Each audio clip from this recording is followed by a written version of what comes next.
로마서 6장입니다. 다 자리 일어나셔서 로마서 6장 1절에서 11절까지 말씀.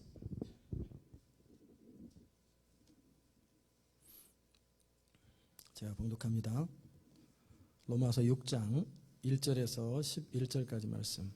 그런즉 우리가 무슨 말하리요? 은혜를 더하게 하려고 죄에 거하겠느뇨? 그럴 수 없느니라. 죄에 대하여 죽은 우리가 어찌 그 가운데 더 살리요? 무릇 그리스도 예수와 합하여 세례를 받은 우리는 그의 죽으심과 합하여 세례 받은 줄을 알지 못하느뇨? 그러므로 우리가 그의 죽으심과 합하여 세례를 받음으로 그와 함께 장사되었나니 이는 아버지의 영광으로 말미암아 그리스도를 죽은 자 가운데서 살리심과 같이 우리를 또한 새 생명 가운데서 행하게 하려 함이니라. 만일 우리가 그의 죽으심을 본받아 연합한 자가 되었으면 또한 그의 부활을 본받아 연합한 자가 되리라. 우리가 알거니와 우리 옛사람이 예수와 함께 십자가에 못 박힌 것은 죄의 몸이 멸하여 다시는 우리가 죄에게 종노릇하지 아니하려 함이니 이는 죽은 자가 죄에서 벗어나 의롭다 하심을 얻었음이니라.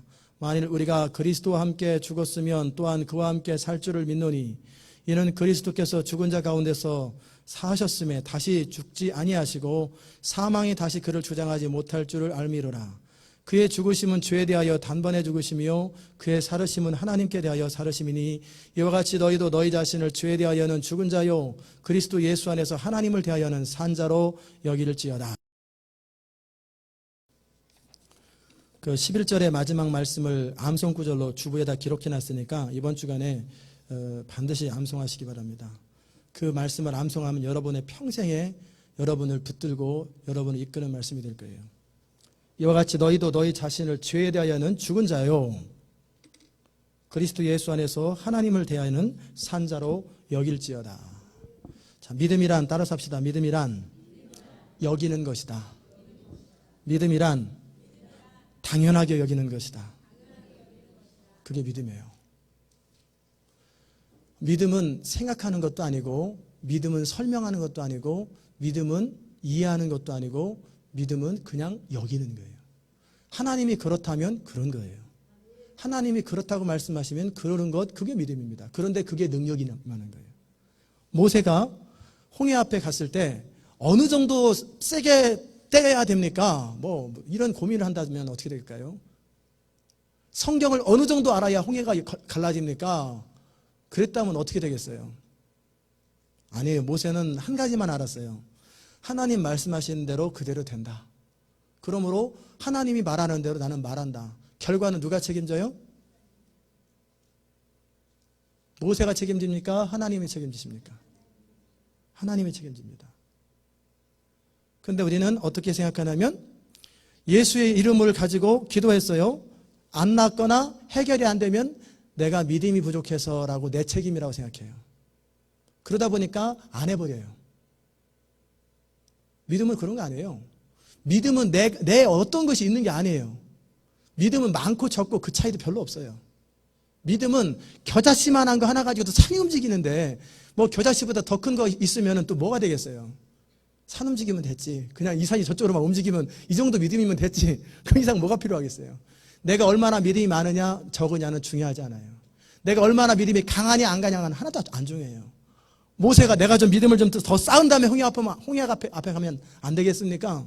아니에요. 그냥 하나님이 말씀하시면 그대로 된다. 책임도 하나님이 주신다. 내가 할 수 있는 것은 그냥 용기를 가지고 홍해 앞에 가서 홍해 너 갈라져! 그랬더니 갈라져 버린 거예요. 어떻게? 하나님이 명하신 대로 그대로 된다고 믿는 건 그게 믿음인 것을 여러분이 믿으시기 바랍니다. 이 부분을 여러분이 정리하면 참 놀라운 일이 생겨요. 죄를 끊는데 죄를 어떻게 끊을까?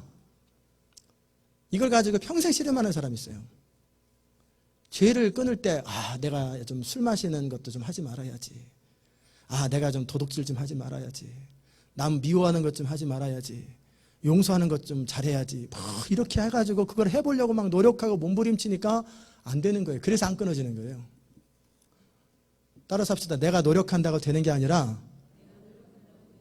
내가 믿어야 된다.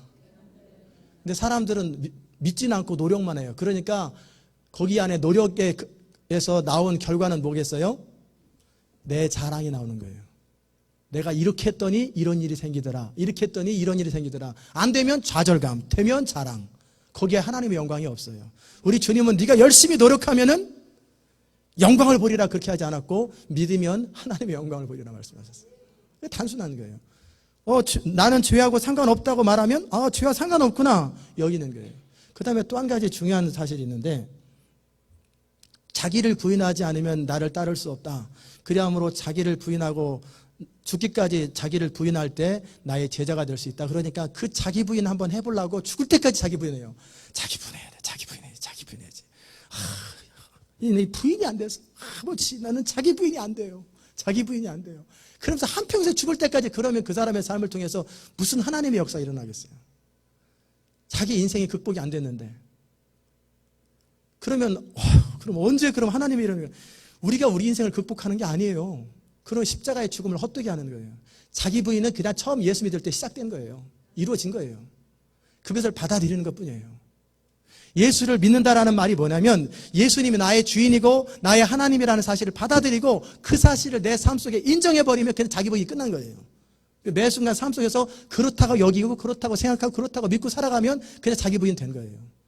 그걸 가지고 내가 자기를 부인해야지 자기를 부인해야지 난 자기 부인이 안 돼요. 그러면 안 되죠. 자기 부인은 그냥 처음부터 시작되는 거예요. 예수를 믿을 때 그리스도와 함께 죽은 거예요.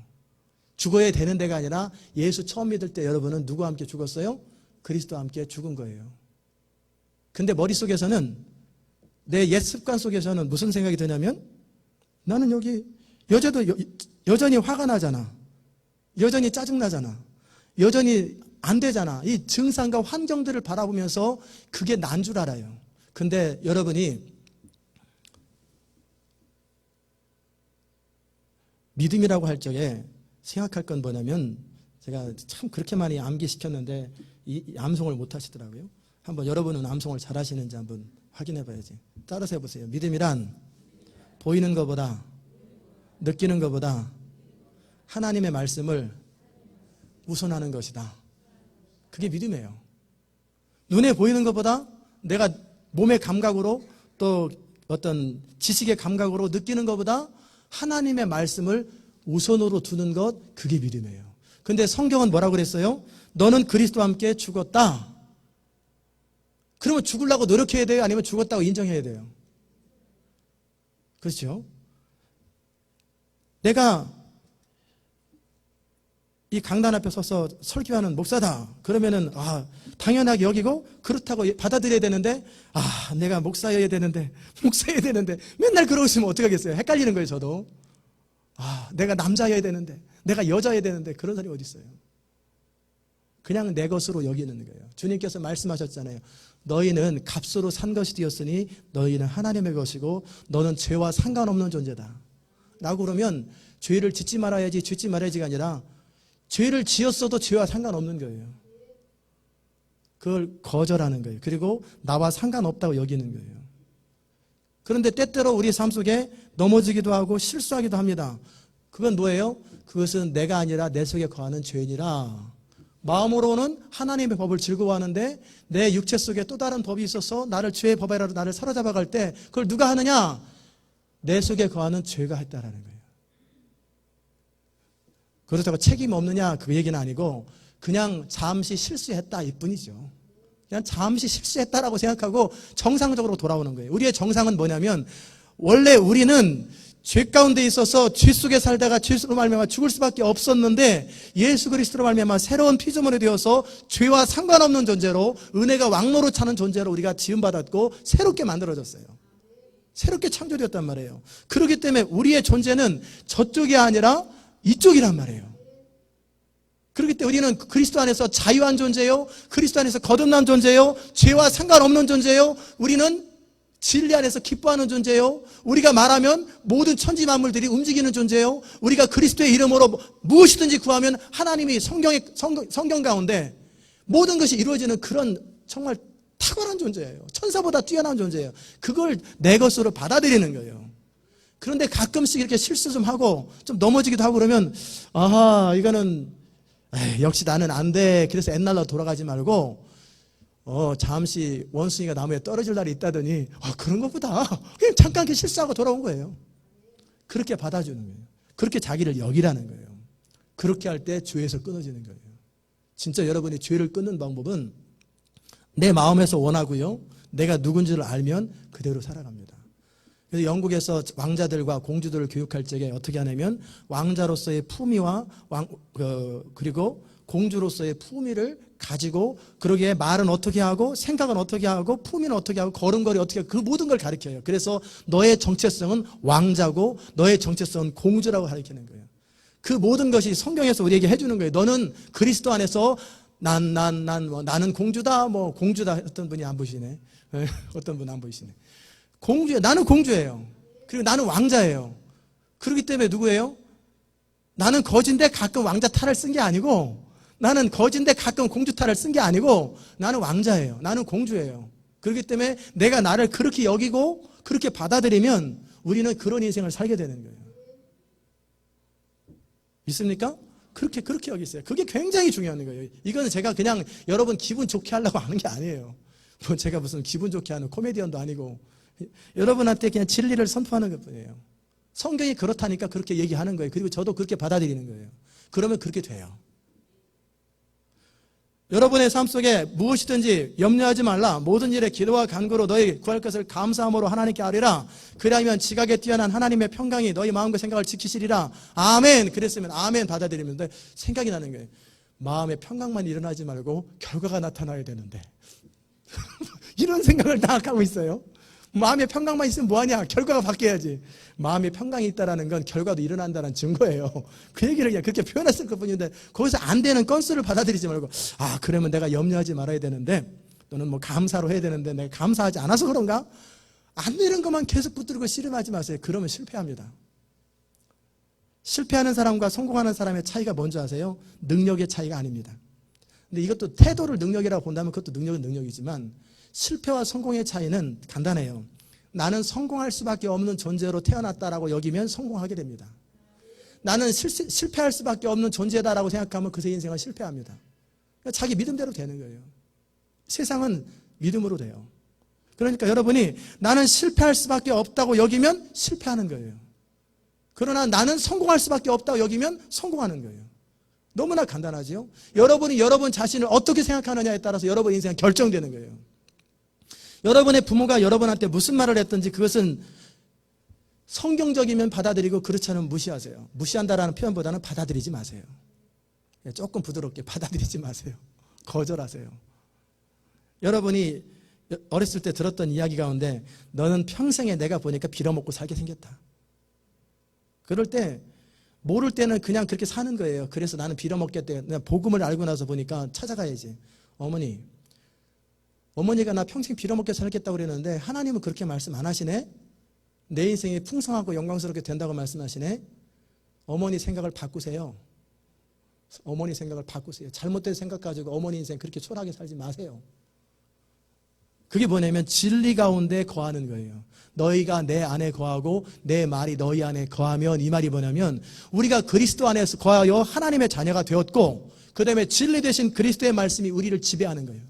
세상의 말이 지배하는 게 아니라, 내 생각이 지배하는 게 아니라 진리가 나를 지배하는 거예요. 그러면 하나님이 우리를 향해 말씀하시기를 너는 보배롭고 존귀하고 너는 소중하고 너는 가치 있는 존재일 뿐만 아니라 내가 너를 통해서 나의 뜻을 이룰 것이다. 그러면 아멘 받아들이는 거예요. 그리고 그러면 그대로 믿으면 그대로 돼요. 믿습니까? 그런데 때때로 여러분이 그대로 된다고 그랬는데 왜 자꾸 안 될까? 그럴 때 증상은, 현실은 그대로 바뀌지 않았을 적에 믿음이 없어서 난 안 되나 봐 라고 말하지 말고 뜸을 들이려나 보다, 밥을 맛있게 하려고 하다 보니까 뜸을 들이는가 보다 라고 믿어드리는 거예요. 계속 하나님이 그것을 기뻐하세요. 믿음이 없이는 기쁘시게 못하나니 하나님께 나아가는 자는 오직 어떻게 하라 그랬어요? 하나님이 살아계신 것과 하나님이 자기를 찾는 자들에게 뭘 줘요? 상 주시는 이심을 믿어야 할지. 여러분, 이 시온 인터내셔널 교회에 대해서 여러분 스스로 느끼는 느낌, 또 여러분 가정에 대해서, 또 여러분 자신에 대해서, 여러분 자식들에게 대해서 어떻게 믿고 있느냐가 결정적으로 중요합니다. 굉장히 중요해요. 여러분이 여러분의 인생에 대해서 별 볼 일 없는 인생이라고 말하지 마세요. 여러분의 자식들에 대해서 끊임없이 축복하시고 너는 역사적인 인물이 되라. 그렇게 얘기하세요. 이 시온 인터내셔널 교회가 세상의 모든 사람들은 전 세계 모든 사람들이 뭐라고 해도 저와 여러분이 믿으면 이 교회는 믿는 대로 됩니다. 여러분이 다 안 믿고 저 혼자 믿어도 믿는 대로 됩니다. 대신에 안 믿는 사람은 그 믿음에 동참하지 못하기 때문에 비전에서 떨어지는 것뿐이에요. 하나님께서 이 교회에 주신 비전이 모든 교회에 뛰어나다고 그랬어요. 그렇죠? 아이, 무슨 교만하게 모든 교회에 뛰어나냐. 그렇기 때문에 여러분이 스스로 생각할 때 모든 교회에 뛰어나다. 이거는 좀 겸손하지 않은 거 아니겠어요? 그게 겸손한 게 아니라 하나님을 멸시하는 태도입니다. 모든 교회에 뛰어나다 그러면 그걸 받아들이는 게 겸손한 거지, 하나님이 말씀하시면 그렇다고 받아들이는 게 겸손한 거지, 어떻게 그런 말을 또 표현해요. 그것은 얼마나 교만하고 하나님을 멸시하는 건지 몰라요.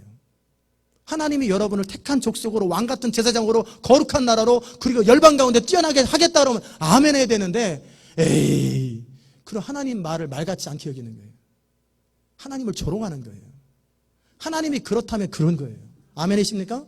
그런 거예요. 이 교회는 사랑과 웃음이 넘치는 교회가 된다고 그랬으면 되는 거예요. 아직 사랑과 웃음이 교회 넘치는 교회 아닌데요. 그건 그 사람이 안 믿어서 그런 거예요. 그 사람의 태도가 바뀌면 그 사람 통해서부터 돼요. 하나님이 그렇다면 그런 거예요. 그리고 열방 가운데 시대적 부흥의 통로로 쓰임 받겠다 그러면 진짜 되는 거예요. 그 누가 말씀하셨어요? 하나님이 말씀하셨어요. 근데 안 믿어지는데요? 그럼 기도하세요. 너무 간단해요. 제가 선포할 때 안 믿어지면 저는 그렇게 합니다. 어떤 사람이 무슨 얘기를 하잖아요. 근데 그게 이해가 안 되거나 그러면 기도해요. 하나님, 저 말이 맞습니까? 틀렸다 그러면 무시해버려요. 저는 그 사람을 무시하는 게 아니라 그 사람 말을 무시해요. 그런데 그 말이 맞다 그러면 그냥 받아들여요. 검증을 하나님으로부터 한단 말이에요. 기도 가운데 큐티를 하든지 뭐를 하든지. 그러게 이 교회 주신 비전이 여러분이 안 믿어지거나 이해가 안 되거든 기도하세요. 이 교회 주신 비전이 하나님으로부터 왔습니까? 그렇다 그러면 믿으세요. 그 다음부터는. 그러면 믿는 자들에게는 믿는 대로 역사하는 거예요. 하나님은 믿는 자를 통해서 일하시는 거예요. 제가 인격이 훌륭해가지고 이 비전이 이루어지는 줄 아세요? 천만의 말씀입니다. 인격이 도움은 됩니다. 그러나 인격 훌륭하다고 해서 하나님의 일을 하는 거 아니에요. 능력이 탁월하기 때문에 하나님의 일을 하는 착각이세요. 그러면 왜 가난한 자, 천한 자, 능력 없는 자, 멸시받는 자를 택하시겠어요? 차라리 하버드 등에 나와가지고 IQ 적어도 170 이상 되는 사람을 택하지. 아니에요. 하나님은 능력도 아니고 어떤 인격도 아니고 그 다른 어떤 것도 아니에요. 하나님은 믿음을 통해 역사하세요. 하나님이 그렇다고 믿으면, 말씀하시면 그렇다고 믿는 단순한 믿음, 어린아이와 같은 그 믿음을 통해서 놀라운 역사를 이루는 거예요. 그게 하나님의 역사예요. 있습니까? 하나님은 그렇게 하시는 분이에요. 그러기에 제가 하나님 앞에 그걸 믿잖아요. 그러면 저를 통해서 이루어져요. 여러분이 믿잖아요. 그러면 여러분을 통해서 이루어져요. 우리 같이 믿잖아요. 그러면 우리를 통해서 이루어지는 거예요. 근데 믿다가 떨어지는 사람들은 안 이루어지는 거고, 새로운 사람이 들어와서 그걸 계속 믿으면 그 사람을 통해서 계속 이루어지는 거예요. 그게 하나님의 나라예요. 하나님의 나라는 믿음으로 말미암아 이루어져요. 하나님의 주권을 인정하고 하나님을 신뢰하는 그 믿음으로 말미암아 하나님의 역사가 이루어진다는 사실을 여러분이 받아들이시기 바랍니다. 그러게 뭐냐면 믿음이 그렇게 중요한 거예요. 믿음. 그런데 우리 안에 문제는 뭐냐면, 아담의 타락 이후로 우리 안에 문제는, 우리 안에 지배적이긴 부정적인 감정들이 있어요. 아담의 타락 이후로 가장 첫 번째 생긴 감정이 뭐냐면 두려움이라는 감정이에요. 그게 본능적으로 우리 안에서 자리 잡고 있어요. 안 될지 모른다, 잘못될지 모른다. 그러기 때문에 안 될지 모르고 잘못될지 모르기 때문에 내가 할 수 있는 한 최선을 다해서 준비하는 거예요. 준비하는 거예요. 여러분이 왜 그렇게 준비하고 발버둥 치는지 아세요? 안 될지 모르기 때문에 그래요. 그렇죠. 가스가 지난번에 조지아에 막 안 나오고 그러니까 막 가스통을 사는 사람도 있고, 미리미리 반이나 남았는데 가스 또 채우고, 그냥 조금만 해서 또 채우고. 왜 그래요? 가스 없으면 차 안 굴러갈지 모른다라는 믿음 때문에 그러는 거예요. 그 두려움 때문에, 믿음이 아니라 두려움 때문에 그러는 거예요. 그런데 하나님이 만약 말씀하시기를 실제적으로 내가 너의 모든 쓸 것을 채우리라 말씀하셨다면 가스도 하나님이 채우겠어요? 안 채우겠어요? 그럼 걱정할 게 있겠어요? 없겠어요? 근데 여전히 그거는 그거고 이건 이거예요. 따로따로 놀아요. 전부 다. 그렇죠? 여러분의 필요한 것 하나님이 채우시겠다고 분명히 말씀하시면 그대로 될까요, 안 될까요? 된다고 생각하시는 분, 된다고 마음에 믿어지시는 분 손 한번 들어보세요. 자, 되세요? 믿음과 걱정이 같이 갈까요? 같이 가지 못할까요? 믿음과 염려는 같이 못 갑니다. 그러므로 우리 주님께서 말씀하셨어요. 빌립보서 4장 19절에서 그리스도 예수 안에서 그 풍성한 대로 너희 모든 쓸 것을 내가 채우리라 하나님이 말씀하셨거든요. 하나님께서 채우시기를 원하노라 그랬단 말이에요. 그럼 어떻게 돼요? 그것을 받아들이는 거예요. 그리고 내 삶 속에는 이제는 풍성함이 있겠구나. 풍성함은 임할지어다. 형통함은 임할지어다. 모든 필요한 것은 채워질지어다. 받아들이는 것보다 믿는 것보다 더 강력한 것은 뭐냐면 선포예요. 하나님은 말을 통해 역사하십니다. 근데 우리는 무슨 생각하냐면 이렇게 생각해요. 하나님께서 그냥 임하시면 되지. 그냥 임하시면 되지. 꼭 우리의 말과 우리의 선포를 통해 일하시나. 그렇죠? 그래서 혼내라는 거예요. 자, 뭐냐면 하나님께서 우리를 통해 일하실 때 그냥 하나님이 알아서 해주는 게 아니에요. 근데 사람들은 그런 식으로 착각을 해요. 하나님이 알아서 하실 거라고. 근데 하나님 어떻게 하시는지 아세요? 꼭 우리의 믿음의 선포를 통해서 일하시고요. 우리의 믿음의 고백을 통해서 일하신다는 거예요. 그 사실을 여러분이 놓치면은 여러분의 삶 속에 알기는 철석같이 아는데 삶 속에 이루어지는 건 하나도 없어요. 여러분의 입으로 선포해야 돼요. 여러분의 입으로 고백해야 되는 거예요. 무슨 말인지 아십니까? 하나님은 원래 그냥 하실 수 있어요. 여러분의 삶 속에 그냥 일하실 수 있어요. 그냥 역사해 줄 수 있어요. 기도 안 해도 아무것도 선포하지 않아도 그냥 해줄 수 있는데 그렇게 안 하기로 결정하는 거예요. 절대 그렇게 안 하세요. 여러분이 반드시 입으로 선포해야 되고 입술로 고백해야지 일하시기로 결정하시는 거예요. 그러니까 하나님의 결정을 바꾸려고 하지 말고 어느 날 갑자기 기도 안 하는데 임한다 그렇게 생각하지 말고 하나님은 그렇게 하기로 결정하는 거예요. 그렇기 때문에 여러분이 입술로 선포해야 되고 입술로 말해야 되고 입술로 기도할 때 일어나는 거예요. 그것도 어떻게? 마음으로 믿어야 돼요. 마음으로 믿고 입술로 선포할 때 일어나기 때문에 그대로 하는 거예요. 그게 하나님이 일하시는 방법이에요. 그러니까 성경에서 여러분 어떤 말씀이 있으면 그렇다고 믿는 거예요. 그럼 이제 오늘 이후부터 어떻게 해야 돼요? 두려워하지 않는 거예요. 염려하지 않는 거예요. 오직 모든 일에 기도와 간구로 너희 구할 것을 감사함으로 아뢰었다? 기도했다? That's it. 나머지는 하나님이 하시는 거예요. 여러분이 어떤 문제에 대해서 기쁨으로 감사함으로 하나님 앞에 아뢰었어요. 하나님을 신뢰함으로 아뢰었어요. 그리고 나서 결과는 누가 책임져야 돼요? 결과에 내가 또 책임져야지. 그러니까 두려움이 생기는 거예요. 내 인생을 내가 책임지는 게 아니라 나는 기도하고 구했으면 그 나머지는 하나님이 책임지는 거예요. 그 믿음이 있을 때 믿음이 역사를 일으키는 거예요. 그러면 이제 오늘부터 두려워하면 되겠어요, 안 되겠어요? 이제 여러분이 깨달아야 돼요. 어떻게? 내 인생이 안 풀리는 게 결국 뭐가 아니라 내가 염려해서 안 풀리는구나. 너무 간단해요. 내가 두려워하고 염려하니까 내 인생이 안 풀리는구나. 그러면 내가 두려워하고 살 거냐? 염려하고 살 거냐? 믿고 살 거냐? 선택하라 그러면 선택하는 거예요. 그래서 믿음은 선택이라는 거예요. 하나님의 약속을 선택하고 하나님의 말씀을 선택하는 거예요.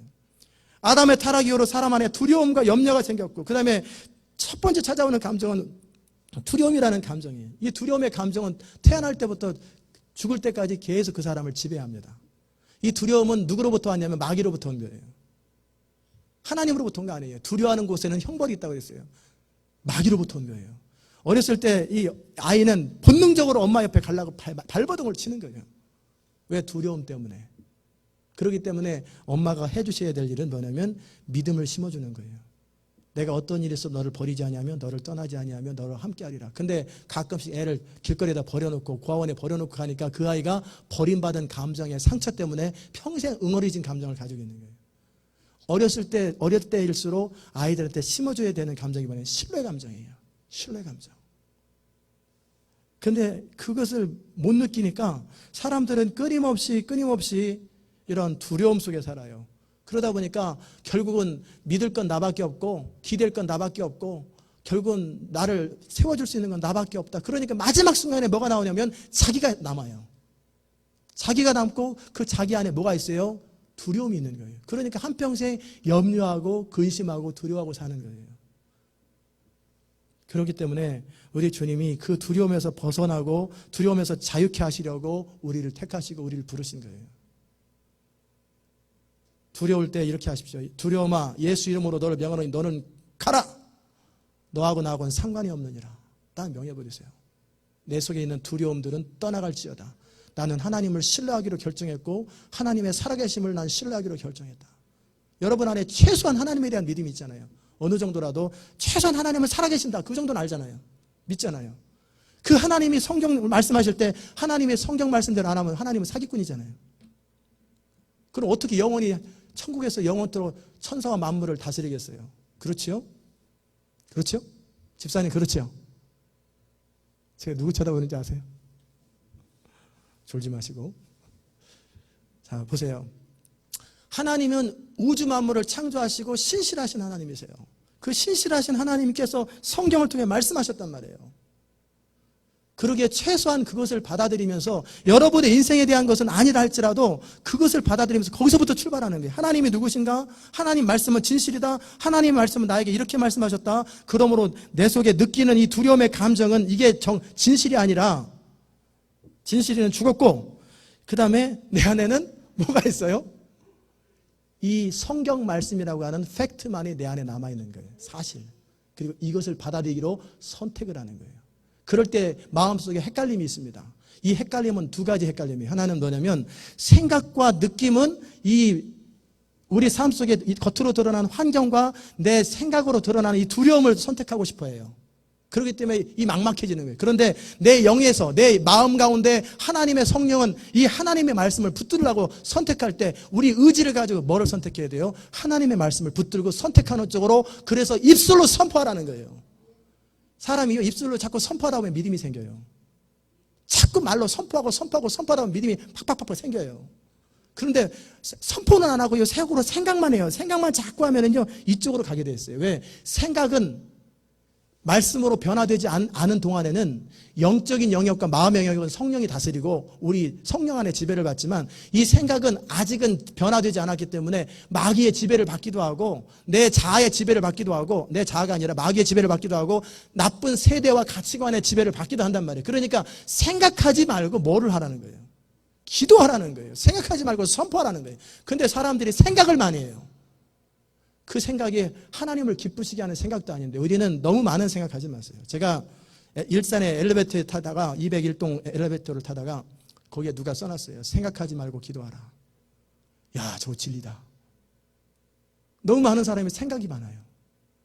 생각을 그리스도 앞에 차단시켜버리고 복종시키고 그 시간에 방언기도 하든지 찬양하든지 기뻐하든지 그리고 기도하세요. 기도는 하나님을 향해서 하는 것이고 생각은 내 생각을 돌리는 거예요. 근데 이 생각이 완전히 변화되어서 하나님의 선하시고 기뻐하신 뜻이 무엇인지 정확하게 알 만큼 완전히 말씀에 생각이 사로잡혀 있으면은 생각도 괜찮아요. 그런데 대부분 그렇게 훈련도 안 돼 있고 다듬어지지도 않은 생각은 뭐겠어요? 죄된 생각만 하는 거예요. 다른 사람이 했던 말만 생각하고 엉뚱한 생각으로 계속 가는데 사단이 옆에서 충동질을 하면서 가끔 양념을 쳐줘요. 양념을. 그러니까 삼천포로 빠지는 거예요. 아멘이십니까? 생각하지 말고 따라서 합시다. 생각하지 말고 기도하라. 생각하지 말고 기도하라. 그렇다고 백치가 되라는 게 아니라 하나님의 말씀에 합당해서 무엇이 옳은지, 무엇이 그른지, 무엇이 선한지, 무엇이 아름다운지, 무엇이 칭찬할 만한지 이런 것만을 생각하라는 거예요. 그 나머지 생각이 돌아간다? 이 생각이 돌아가네? 쓸데없는 생각이네? 예수 이름으로 생각은 그리스도 앞에 복종할지어다. 그 생각을 차단시키는 훈련을 할 때 여러분이 마음을 지킬 수 있어요. 아무 생각이나 하지 마세요. 여러분이 그 생각이 막 나는데 어떻게 생각하나요? 생각이 막 나도 생각이 차단되면 생각을 통제하게 돼요. 하나님이 원하시는 생각만 하기로 하면 또 생각은 또 그런 쪽으로 길들여지게 돼 있어요. 생각은 우리 의지의 지배를 받고 생각은 우리 영적인 부분에 지배를 받게 돼 있어요. 우리가 의지가 선택하는 거예요. 생각하지 않겠다고 근데 이제 마음에 머리만 흔들어요. 그러면서 여전히 생각하지 마라 해. 머리만 흐트러지지 생각은 여전히 그쪽으로 간다. 그러기에 예수 이름으로 차단해버려요. 예수 이름으로 내 생각에 쓸데없는 생각은 복종할지어다. 이게 하나님 앞에 딱 드러냈을 때 영광스럽지 않으면 차단해버리고 복종시켜버리고 나는 성령을 따라 생각할 것이고 성령을 따라 말할 것이고 나는 성령을 따라 살아갈 것이다. 그러므로 마귀야 너는 떠나가라. 두려움아 떠나가라. 이게 믿음이에요. 믿음이 선택이라는 거예요. 부모가 해준 말하고 성경이 하는 말하고 부모 말을 듣는 사람 또는 나쁜 친구의 말을 듣는 사람은 잘못된 길로 갑니다. 그러나 성경이 뭐라고 말하는지 성경대로 사는 거예요. 교회 안에서도 그런 게 굉장히 많아요. 여러분이 친한 사람 얘기가 옳은 것으로 생각하지 마세요. 여러분이 생각할 때 괜찮아 보이고 믿음 좋아 보이는 사람의 말이 옳다고 생각하지 마세요. 그게 성경적이면 받아들이고 그렇지 않으면 거절해버리세요.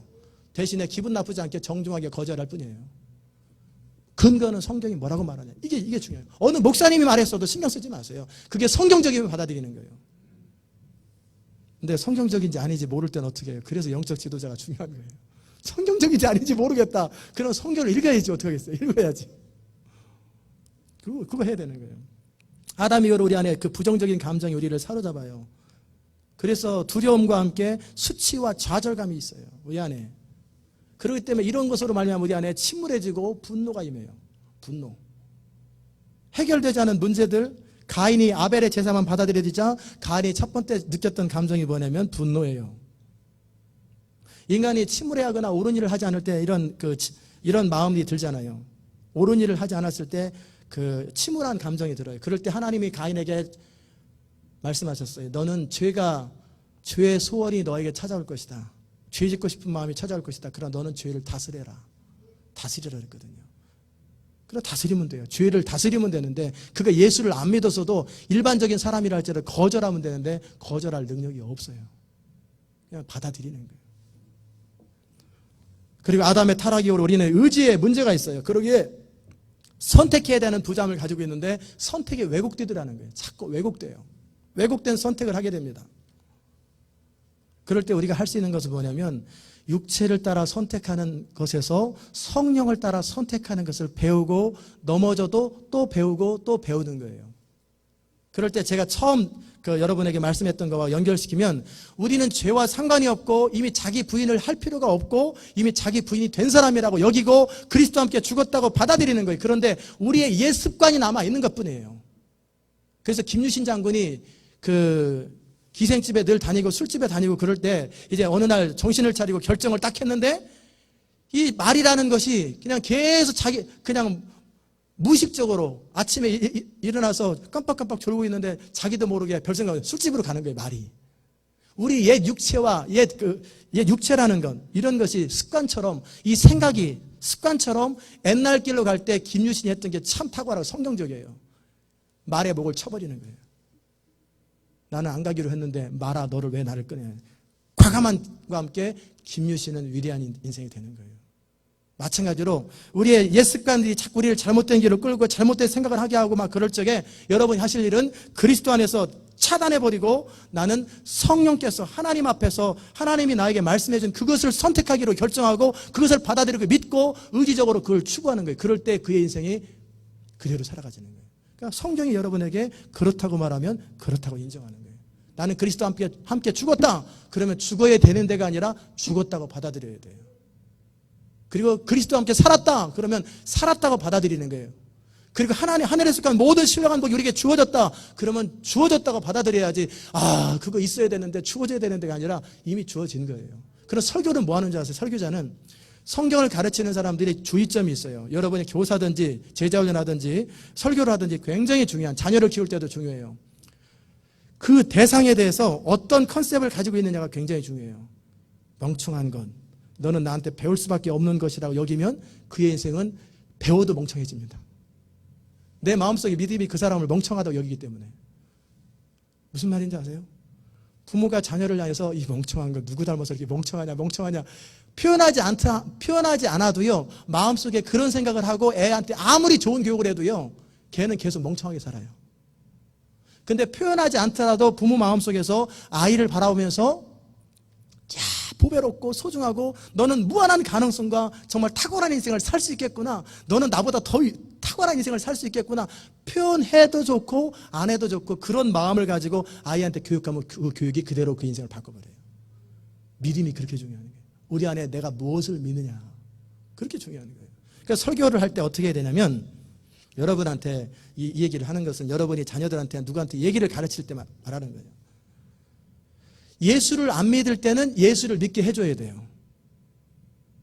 예수를 안 믿을 때는 예수를 믿게 해줘야 돼요. 그런데 예수를 이미 믿었어요.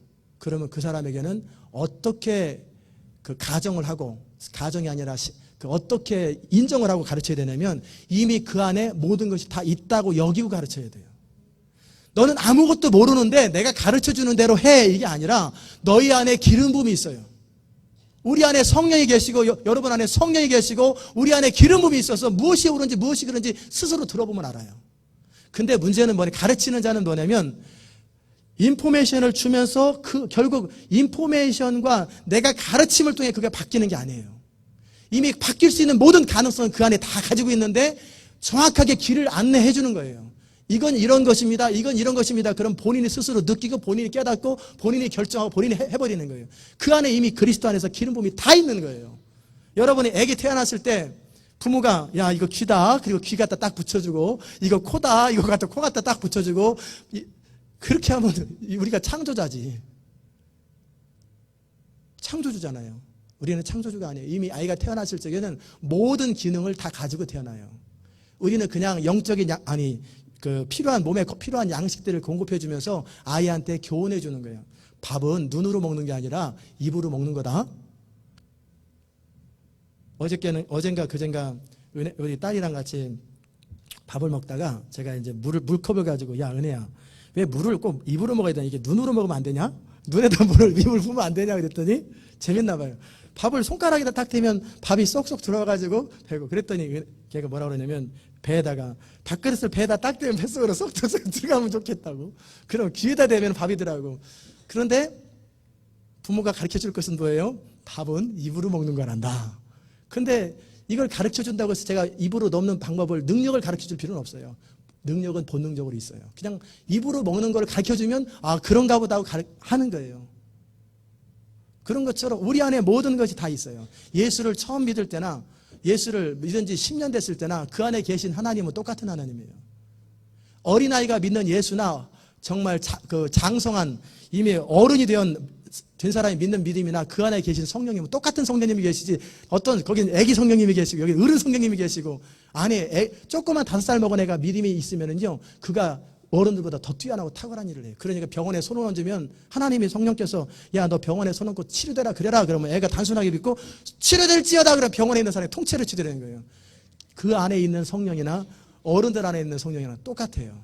그런데 어린아이가 일하기가 더 좋지요. 단순하게 순종하니까. 애들 무시하지 마세요. 초신자나 오래된 성도나 그 안에 예수님을 영접했으면 똑같은 기준이 있는 거예요. 똑같이 기준이 있어요. 그래서 그걸 가르쳐 주는 거예요. 이건 이렇고 저건 저렇고, 그리스도 안에서 우리가 어떤 자격을 가지고 있고 어떤 위치가 있고, 그리고 기도는 이렇게 하는 것이고, 이런 인포메이션과 정보들을 가르쳐 주면 본인이 그것을 실습하는 거예요.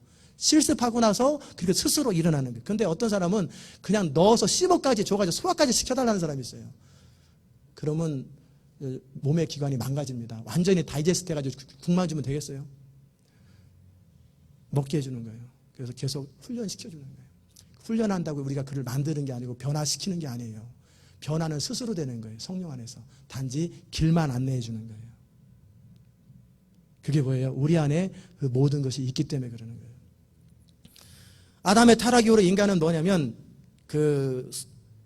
끊임없이 용납받기를 원해요. 원래 하나님 안에서 그리스도 안에서 죄가 없을 때는 서로 용납하고 서로 사랑했거든요. 그런데 아담의 타락 이후로 인간은 용납하는 것을 못해요. 그러니까 하나님이 내게 주신 저 하와가 참 저걸 남편이라고, 저 하와가 서로 용납이 안 되는 거예요. 그게 죄로 말미암아 우리 안에 찾아온 거예요. 그렇기 때문에 여러분이 서로 인간이 용납하지 못하고 그럴 때 실망하지 말고 아직도 죄가 남았구나. 아직도 저 안에 죄된 본성이 남았구나. 그리고 불쌍히 여기고, 그리고 그 사람이 용납하는 것을 배우려면 용납 받아보는 경험이 필요하겠구나. 어렸을 때부터 얼마나 용납을 받아보지 못했으면 용납을 못할까. 나라도 저 사람을 좀 용납해가지고 용납하는 것이 뭔지, 어셉트하는 것이 뭔지 좀 가르쳐줘야 되겠네. 그러면 그 사람이 어셉트 되는 사람으로 바뀌어요. 아담의 타락 이후로 인간은 용납받고 싶고 소속되고 싶고 뭔가에서 인정되고 싶은 거예요. 내가 어떤 자격과 조건과 이런 것들이 아니라 그런 것 없어도 그냥 용납되는 것. 그 욕구가 기본적으로 있어요. 그러니까 실망하고 그러니까 싸우는 거예요. 결국 싸우는 근본적인 욕구 속에 뭐냐면 두려움과 소속하고 싶은데 용납받고 싶은데 용납이 안 되니까 그냥 남편이 오히려 더 객기를 부리는 거예요. 부인 말이 틀리는 거 몰라서 객기 부리는 게 아니에요. 다 알지요. 그런데 그런 나다 어쩔래 살라면 살고 말란 말아라 이렇게 나오는 이유가 뭐냐면 그게 뭐 안 살자 그게 아니에요. 있는 그대로 나를 용납해라. 그럼 내가 변화될게. 그 얘기예요. 근데 부인이 먼저 변화되라. 그럼 용납할게. 그러면 이 죽을 때까지 수평선을 가는 거예요. 먼저 용납하면 나중에 변화되는 거예요. 여러분이 변화될 때 하나님이 변화되고 나서 여러분을 받아들였습니까? 그랬습니까? 아니면 하나님이 여러분을 용서하고 받아들인 다음에 여러분이 변화됐습니까? 후자란 말이에요. 다 완전하게 변화된 상태에서 우리가 용납받은 게 아니에요. 죄된 상태, 원수된 상태, 한심하기 짝이 없는 그 상태에서 용납을 받았고 용납을 배웠고 사랑을 배웠기 때문에 그 사랑 앞에서 내가 변화되는 거예요. 그 사랑 앞에서 사랑이 변화되지 훈계 앞에 절대 변화 안 돼요. 훈계가 필요합니다. 가르침이 필요합니다. 그 베이스에 그럼에도 불구하고 당신이 어그러졌다 할지라도 나는 당신을 어셉트하겠다라는 전제가 딱 그 사람 안에 믿어지면 그 다음부터 변화가 시작돼요. 그러기에 가르침보다 더 중요한 것은 그 사람을 용납하겠냐 그 말이에요. 베드로가 나를 3번 뒤통수를 쳐도 나는 그를 용납하겠냐? 화낼 수도 있고 실수할 수도 있어요. 지도자도 실수할 수 있고 여러분도 실수할 수 있어요. 그러나 그럼에도 불구하고 칼로 물베기처럼 또다시 제정신 차리면 내가 잠시 죄성이 있어서 그랬습니다 하고 딱 내려놓고 또다시 용납하겠느냐 그럴 때 못하겠다 그러면 가르치지 말아야 돼요. 지도하지 말아야 돼요. 변화 안 돼요. 절대 변화 안 돼요. 내 마음속에 그럼에도 불구하고 우리 주님께서 자기에게 속한 사람을 사랑하시되 끝까지 사랑하시더라. 뒤통수를 쳐도 사랑하시더라. 그 전제가 되어 있을 때 베드로가 바뀌는 거예요. 그 사랑을 경험하면 그때 바뀌는 거예요. 바뀌는 거예요. 여러분의 자녀가 여러분이 맞는 셀 식구가 그렇게 되는 거예요. 잘못한 거 지적하는 거 맞아요. 혼내는 거 맞아요. 가르쳐주는 거 맞아요. 그럼에도 불구하고 마지막 그래 어떻게 할 거냐? 끝이다. 그게 아니라 그럼에도 미워도 다시 한번. 그리고 미워도 다시 한 번이 딱 되면 그때서부터 그걸 느끼지 않은 그런 변화가 그때서부터 시작되는 거예요. 그때서부터 헌신이 시작돼요. 저도 하나님 앞에 그렇게 헌신했어요. 하나님이 저를 용납하신다라는 것 때문에 나도 하나님께 헌신하고 여러분도 그러지 않았어요? 그게 뭐예요? 용납이에요. 용납. 하나님의 아담의 후손은 용납이 안 돼요. 아담의 후손은 용납이 안 되고 조건을 먼저 따져요. 조건을 갖춰줘야 취직시켜주고 조건을 갖춰줘야 대학교 보내주고 조건을 갖춰줘야 모든 이게 이 아담의 후손인 이 세상 문화예요. 그러나 그리스도 안에서는 조건과 상관없이 받아들여주는 거예요. 그래 차라리 속는 것이 낫지 않느냐, 차라리 손해보는 것이 낫지 않느냐, 나한테 사기쳤어도 사기 당하는 게 낫지 않느냐 그 말이에요. 그냥 받아줘라. 정말 우리가 하나님 안에서 내 자신이 용납된 경험이 있고 그렇게 할 때 우리는 진짜 소속감을 생기게 돼요. 거기서부터 모든 셀프 이스팀이 생기는 거예요. 다시 한번 여러분에 말씀드립니다. 하나님은 여러분이 잘하고 잘못하고 여러분이 어떤 죄를 저지르고 안 저지르고 상관없이 여러분을 변함없이 사랑하시는 걸 믿으시기 바랍니다. 여러분이 잘했다고 받아주고 못했다고 안 받아주는 게 아니에요. 못해도 받아주고 잘해도 받아줘요. 여러분이 좀 더 뭐를 더 잘했기 때문에 더 크게 쓰이고 못했기 때문에 덜 쓰이고 그런 거 아니에요. 분명히 받아들이십시오. 이거를 여러분이 뭐를 더 갖췄기 때문에 뭐를 더 자격을 조건을 갖췄기 때문에 하나님이 그 사람을 크게 쓰는 거 아니에요. 그 사람이 하나님을 신뢰해 드리기 때문에 하나님이 하신 말을 믿어드리기 때문에 하나님이 그 사람을 쓰는 거예요. 그러니까 D.L. 무디 같은 사람은 설교자로서 진짜 어찌 보면 말이 안 맞는 말을 해요. 문법이 틀려요. 어법도 틀려요. 쉬했다 막 그냥 그런데도 그것을 통해서 미국이 돌아오는 거예요. 뭐를 갖췄기 때문에 여러분을 하나님이 사용하시는 게 아니라 여러분이 하나님을 신뢰해 드릴 때 하나님이 여러분을 통해 일하시는 거예요. 아멘이십니까? 그게 여러분의 자존감의 근거가 되어야 돼요. 여러분이 좀 부족해도 괜찮아요. 모자라도 괜찮아요. 그런데 빠지지 말고 반드시 해야 될 것은 하나님을 신뢰해야 돼요. 그게 안 되면 그 다음에 아무리 제 아무리 갖춰졌어도 하나님을 신뢰하지 않으면 완전히 밑빠진 독이에요. 하나님을 신뢰해 드리는 것.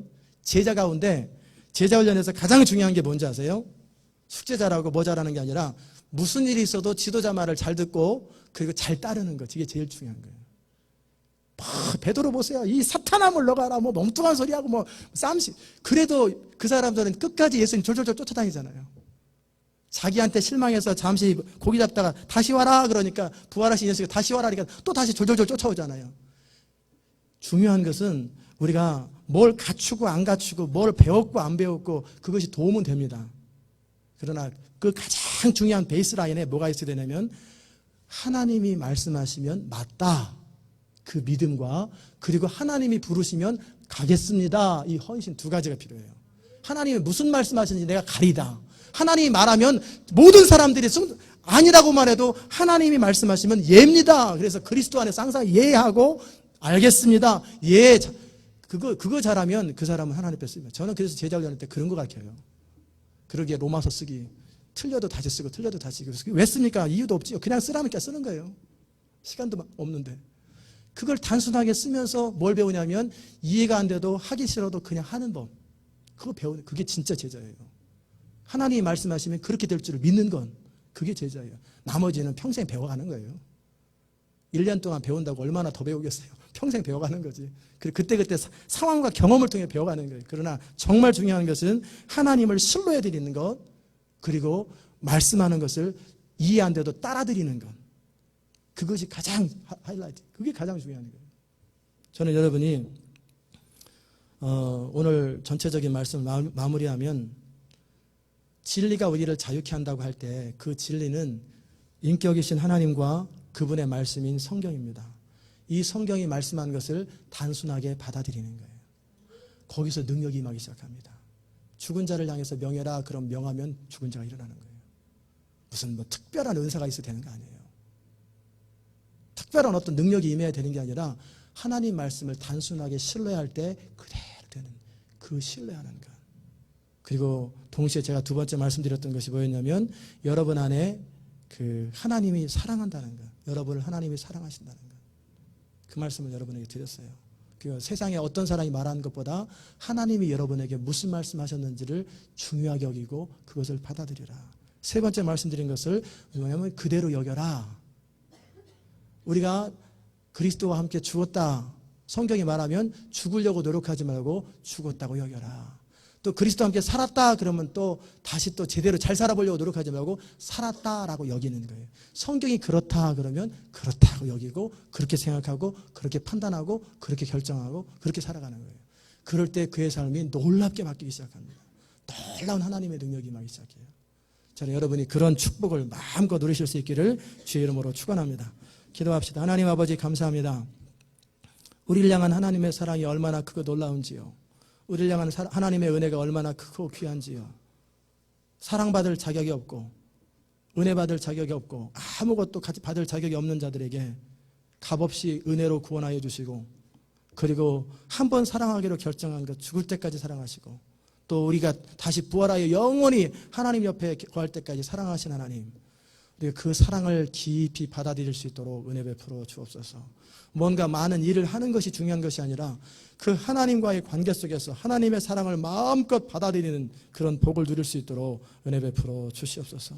하나님, 세상에 많은 말들이 있고 많은 정보들이 있고 많은 사람들의 이야기들이 있지만 그것이 성경적이지 않으면 거절하게 하시고 오직 하나님이 나에게 뭐라고 말씀하시는가 받아들이고 그것이 우리 자존감의 근거가 되게 하시고 그것이 우리 능력의 근거가 될 수 있도록 은혜 베풀어 주옵소서.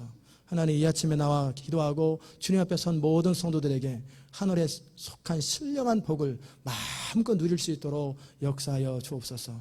이제는 의심하거나 염려하는 인생이 아니라 확신과 기쁨과 담대함으로 말미암아 입술로 선포할 때 하나님께서 우리를 통해 일하시고 우리 삶 가운데 베푸시는 하나님의 일들, 하나님의 기적들이 마음껏 맛보아지는 이 복이 있게 하여 주옵소서. 감사드리며 예수님의 이름으로 기도드리옵나이다. 아멘.